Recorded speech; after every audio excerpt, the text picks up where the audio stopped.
Hey everybody, thank you for joining Pipe Time today. I am JC, your host.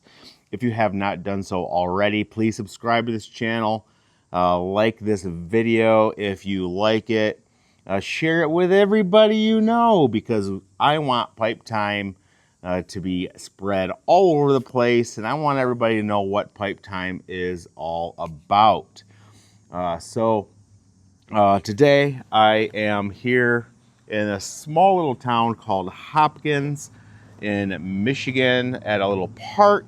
I have a meeting this morning at 11, and so figured I would head out this way, find a nice little park, make a video for you guys, pack up a nice pipe, and have a great conversation. So I'm pretty excited. I got this new tobacco pouch. Just purchased it off Amazon. It's Fire Dog.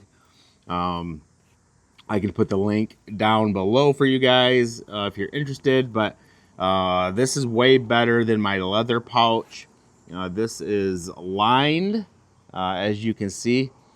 So the tobacco flavor and smell does not seep through and into the leather, and vice versa. Don't want that leathery taste soaking into the tobacco. So really excited about this new pouch that I have purchased. Highly suggest getting one of these. You don't need to spend a lot of money on them. I think this thing was like 10 bucks. But yeah, super simple. So today I'm going to be smoking out of my Dr. Grabau Omega with this military stem. I've actually been smoking out of this one quite frequently as of late. I just really like it. I like how it smokes. I like how the smoke comes out. And it's become one of my go-to pipes. I have not cleaned those pipes that I bought a few weeks back yet, so those are still sitting in my collection in my pipe holder. One of these days I'll get around to cleaning those so I can use them, but right now this has been my go-to. Just gonna pack this up here. And today, kind of what I want to talk about today is if you guys have been watching any, wow, look at this. Look at this big old piece of tobacco here. This is a nice big old, it's like a whole leaf. Look at that. Isn't that fun? Look at that. It's like a whole leaf up in here. So what I want to talk about a little bit today, if you guys have been watching any of my videos, if you guys have been paying attention, following me, you know that I have a big passion for the church. I've written a book called Awakening the Sleeping Giant, a guide to living out the New Testament church. It's a rather provocative book. It's controversial in some circles, but I do believe that what I wrote is biblical and aligns with Scripture. And so I highly suggest you guys purchase that if that's something you're interested in. But what I want to talk about today is something that kind of goes along with the church. Well, it doesn't kind of go along with the church. It does go along with the church. My wife and I have not been part of what you would consider a traditional church for some years now. When we were living in Puerto Rico, serving as missionaries, we got introduced to the idea of a house church, home church. Really did a lot of studying and research on it, and we really stepped away from the traditional church. I'm going to pause here real quick, run to my bag, and grab one of my notebooks so I can better separate this tobacco without losing a bunch. So I'll be right back. All right, I'm back. I just used one of my little field note books here. Open that up and just use one of these pages or back page to separate the tobacco. This gives me a nice flat, clean working surface, and I can easily put the tobacco I don't use back into my little baggie, because I lose quite a bit doing it on my pouch here, my little roll up. So kind of want to avoid that. So, like I was saying, my wife and I, we kind of stepped away from the traditional church in the sense of you go to a building and you go every Sunday, because we really couldn't find much biblical evidence to support that model. And it goes much more into going to Sunday and everything. It boils down to the business idea and concept that most churches function under. We just really struggled with seeing authentic biblical fruit being produced. So we stepped away from that, started planting house churches in Puerto Rico, moved to the States, back here to Michigan, and attempted to do that here. And it really wasn't received well here where we live in West Michigan. So we've really been lacking a solid Christian community. Now, I've got some good friends that I still spend a lot of time with that are believers. So I do have people around, but I was still really lacking some good, solid Christian fellowship and teaching from others. And a couple weeks ago, I asked a good friend of mine. They go to a local church here, and we've been talking a lot about the ideas in my book and some things that the Lord has just really revealed to me. And he was really talking up his church, about some of the things the pastor has been saying. Things like, we're not here for the numbers. I don't care about numbers.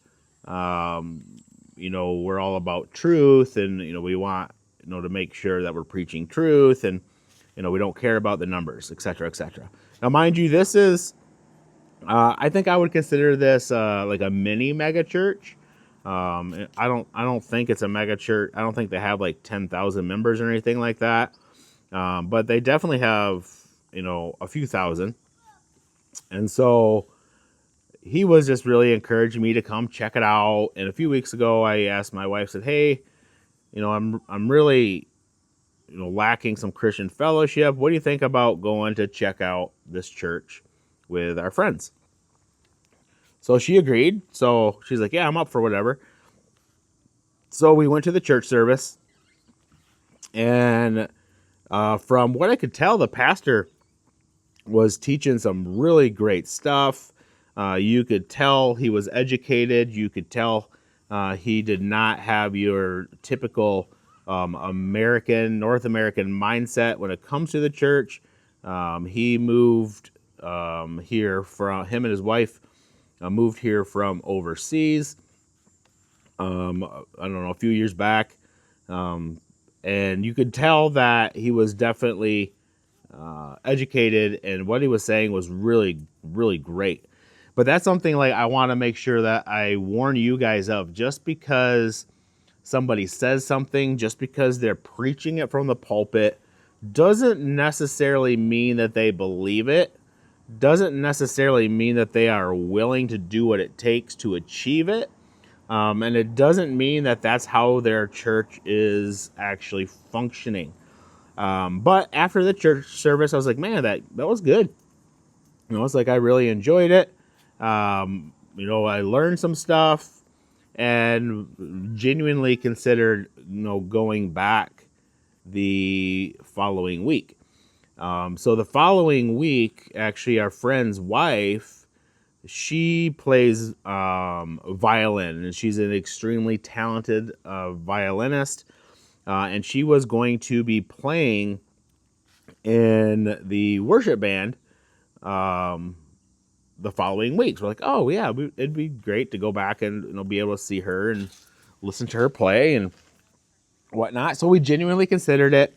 Sunday rolled around, and just how the week had gone. We had a ton of stuff going on late, Saturday, and we just made the decision not to go that morning. We were going to go out with them, that our friends, that evening. We were going to go see a concert together.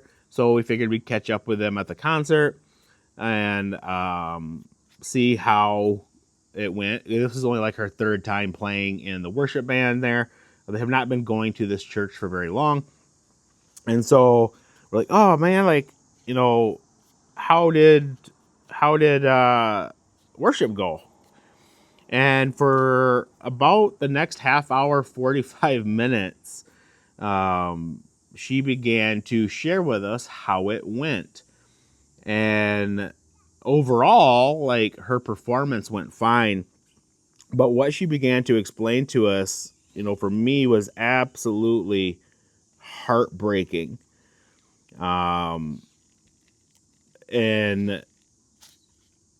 this is exactly why the traditional church does not work. This is exactly why a church built like a business does not work. She began to tell me that she arrived for practice. I think it was early that morning. First of all, they had to be there at 6:30 that morning. So 6:30 in the morning, they had to be to church to practice and make sure everything was, just the way it needed to be. And so, mind you, the church service didn't start until 9:30. So 3 hours early, they had to be there. And this is not including all the practices they had during the week. So she begins to tell me that she got there and realized that somebody from the worship band, I don't know who it was exactly, whether it was a worship leader or whatever, but regardless, they told her that she's not allowed to use sheet music because the church doesn't want any sheet music on stage because of the aesthetics, and that's not the feel that they're going for. So right away, that tells you a lot about a lot, okay? They're worried more about the feel and the aesthetics than they are the artists and the musicians being able to perform the way that they normally perform. So she had not known this prior. Mind you, she said it was like a 3-month process. This is a volunteer position, guys.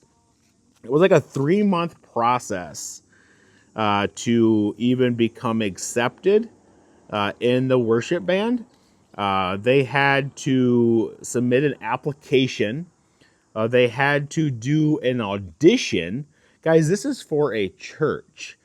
For a volunteer position in a worship band at a church, they had to submit an application. They had to submit a no, they didn't have to submit. They had to do a live audition, right? This sounds something more like America's Got Talent than it does a church worship band. And so after the 3 months, after she was accepted into the worship band, deemed good enough for their worship band, she started playing. And so, but nobody ever had told her that no sheet music is allowed.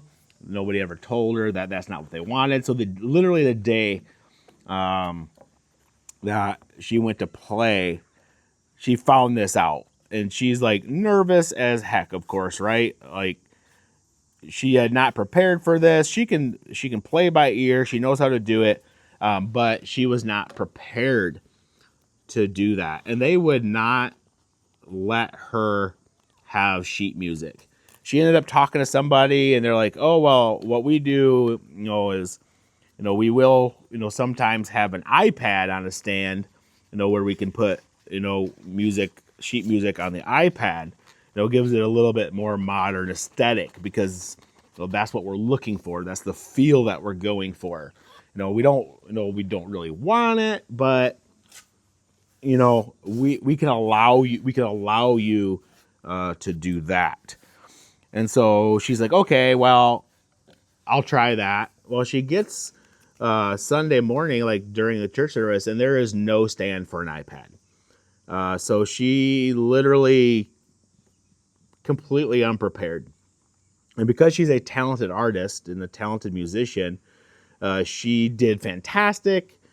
She said she felt really good about the performance, and she was really impressed with herself. But that's not the point of this video. The point of this video is that a church is that stringent, that requiring that much perfection to put forth an aesthetic so people feel a certain way. Now, that's kind of contradictory to what my friend was saying about the church. About how we don't care about numbers. Well, if you don't care about numbers, then why are you so worried about the aesthetic, about the way people feel? And that's what I'm talking about. Just because somebody teaches and preaches something doesn't mean they actually believe it.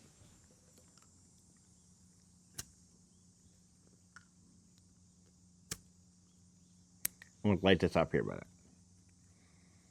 I got to pay attention to my time, too. It's already a little after 10.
Tamp this down a minute.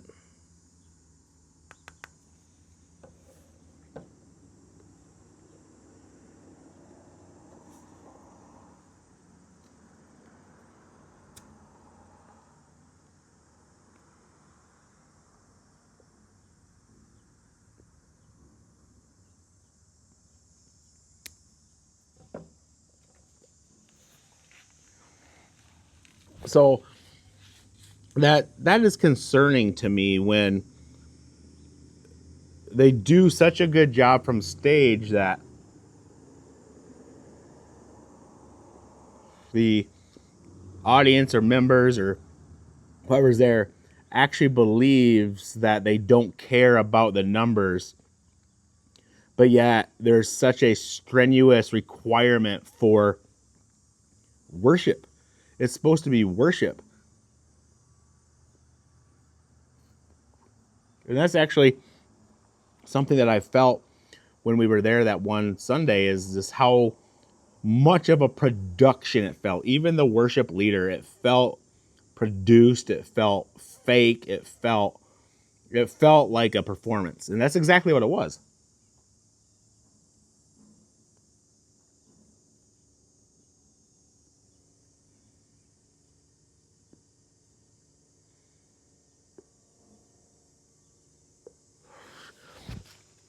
And I'm a professor at Cornerstone University in Grand Rapids, and We had a staff retreat this week as our classes start next week. And I had an amazing opportunity to hear John G. West speak. He was our guest speaker at the retreat. And he was talking about something that he has called Stockholm Syndrome Christianity.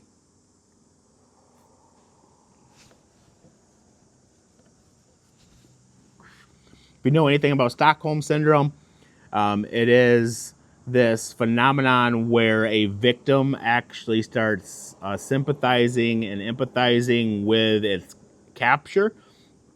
So if somebody is kidnapped, they actually start sympathizing with the person who kidnapped them.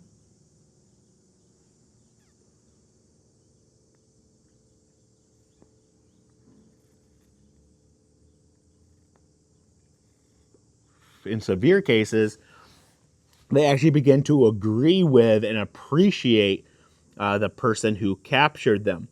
And I find this really interesting. So I actually purchased his book, Stockholm Syndrome Christianity by John G. West. I started reading it. And guys, this book is spot on. And I actually, as I'm reading it, I'm recognizing so many things that people that have been part of the church have become Stockholm Syndrome Christians to their own church leadership.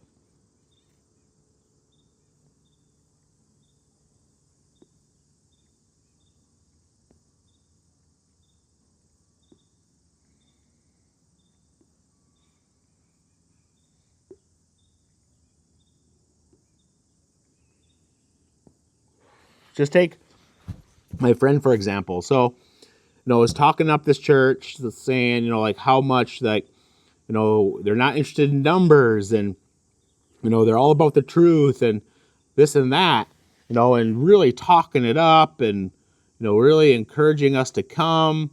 And then we go and we see what we saw, and then, his wife experiences what she experienced. And yet they continue to support, they continue to encourage, they continue to sympathize and empathize with the church. And that is a sort of Stockholm Syndrome Christianity. Even though what the church is doing is completely opposite of what is being portrayed, there's still a sympathization and empathization with the church. Guys, and that is a major problem.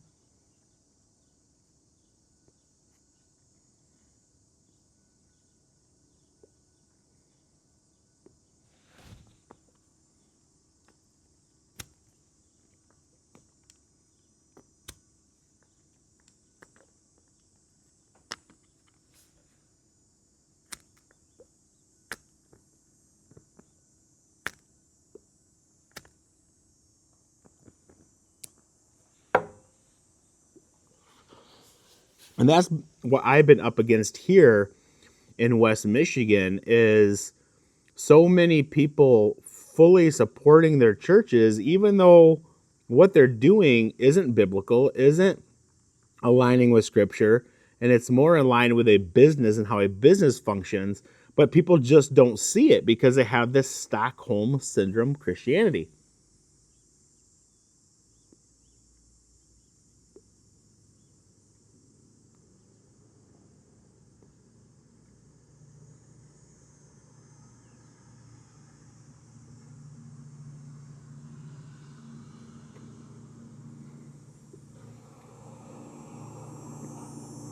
Now, my book, Awakening the Sleeping Giant, it doesn't talk about explicitly, the Stockholm Syndrome type of stuff, but it does bring to attention, a lot of the issues that we're seeing in the church, why those issues are taking place. It also provides, a way out, and it provides some other options. But I've been really struggling with getting people's attention, getting people to even be willing to listen. And I think the reasoning behind that is because of what, John G. West talks about, this Stockholm Syndrome Christianity. they're just not willing to hear it because they're beginning to sympathize with their capture, which is ultimately the business model of the North American church.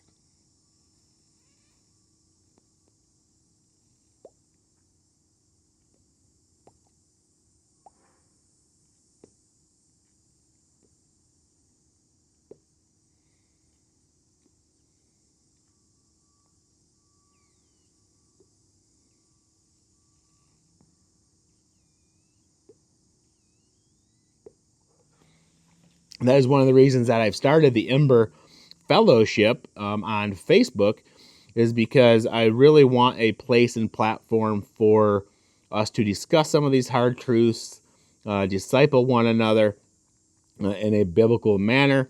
I still don't know what it's going to look like. I don't know how it's going to progress. I'm just like, you know what? I'm going to start it, see what happens. But I do believe it is absolutely critical that we continue having discussions about, these hard things, about how do we, stop this Stockholm Syndrome Christianity? How do we open the eyes of people who are stuck in a traditional church setting that does not align with the biblical understanding of what church is?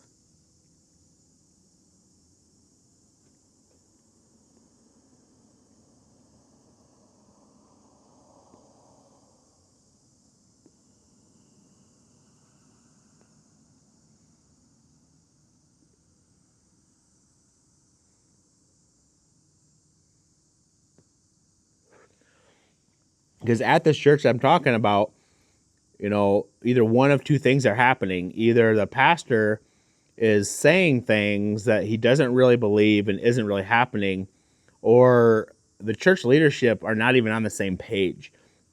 Because you can't talk about not caring about numbers and putting that strenuous of restrictions and requirements on worship band members. That's just not compatible. And so I do believe that it's important for us to continue to have these conversations. And this is really what Pipe Time is all about.